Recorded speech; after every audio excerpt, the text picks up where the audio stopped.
This isn't just a conflict. It's a pressure test between two systems built for different kinds of power, and neither can just walk away. It's a locked standoff, governed by invisible rules. This isn't a news recap. It's a systems explanation of why the tension exists, what each side needs, and how global power incentives keep escalation in motion without a declared war. Since 1979, the US and Iran haven't just been adversaries. They've been adversaries by design.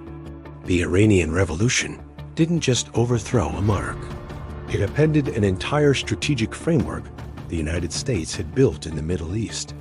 Iran, once a key American ally and a pillar of its regional security strategy, transformed overnight into a revolutionary state fundamentally opposed to US influence. This wasn't just a political disagreement. It was a systemic shock. The revolution was followed by the hostage crisis, where American diplomats were held for 444 days. This event seared a deep sense of animosity into the American political consciousness, cementing Iran as an enemy in the public mind. Over the following decades, shifting alliances in regional wars turned this political rivalry into a deeper tension over strategic dominance. The US supported Iraq in the Iran-Iraq War, while later, the US invasion of Iraq in 2003 inadvertently removed one of Iran's biggest regional rivals, Saddam Hussein. This complex dance of direct and indirect actions created a feedback loop. Every move by one side was interpreted as a threat by the other, justifying a countermove. This history is crucial because it's not just a series of events. It's the foundation of a system of mutual distrust. The rivalry is now embedded in the very structure of both nations' foreign policy and national security apparatus. It's not personal, it's structural. Modern conflict isn't always fought with bullets and bombs. Often, the most powerful weapons are economic and diplomatic. The United States has long used its dominant position in the global financial system as a primary tool of foreign policy. In the case of Iran, this has taken the form of comprehensive sanctions. These aren't just minor penalties. They're designed to be a form of economic strangulation. By cutting Iran off from international banking, restricting its oil sales, and penalizing foreign companies that do business with it, the US aims to squeeze Iran's economy and isolate its elite power networks. This strategy, often called maximum pressure, is designed to achieve a specific outcome: force Iran back to the negotiating table, but on terms dictated by the US. The goal is to create so much internal economic and social pain that the Iranian leadership has no choice but to concede on key issues, like its nuclear program and regional influence. However, this economic warfare has another effect. It reinforces the Iranian government's narrative that the US is an implacable enemy bent on its destruction, which it uses to justify its own hardline policies and rally domestic support against a common foreign threat. The sanctions become both a tool of coercion and a source of conflict perpetuation. This strategic standoff doesn't just play out on the world stage. It's deeply intertwined with what's happening inside Iran. Over the years, widespread protests have erupted across the country, driven by a combination of economic hardship, political frustration, and demands for greater social freedoms. These internal pressures add another complex layer to the US-Iran dynamic. From Washington's perspective, this domestic unrest is a point of leverage.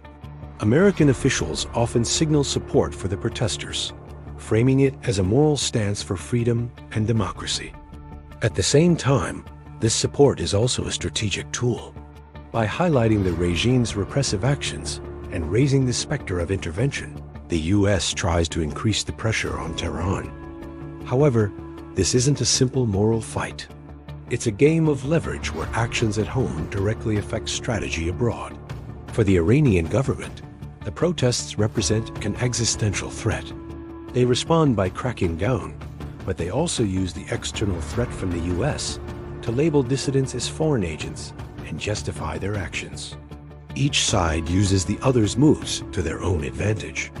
The US points to the regime's response as proof of its brutality, while Iran points to US statements as proof of foreign interference. This creates a vicious cycle where the internal politics of Iran and the external strategies of the US are constantly feeding off each other.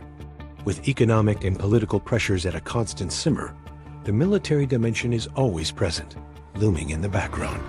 Neither the US nor Iran wants a full-blown direct war. The costs in lives, resources, and regional stability would be catastrophic for both.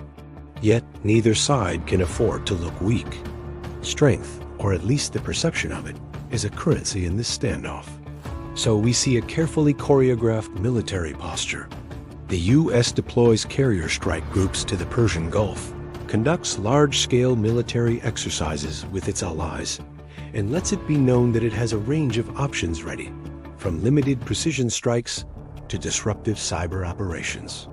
These moves are signals designed to deter Iran and reassure American allies in the region. In response, Iran doesn't just sit idly by.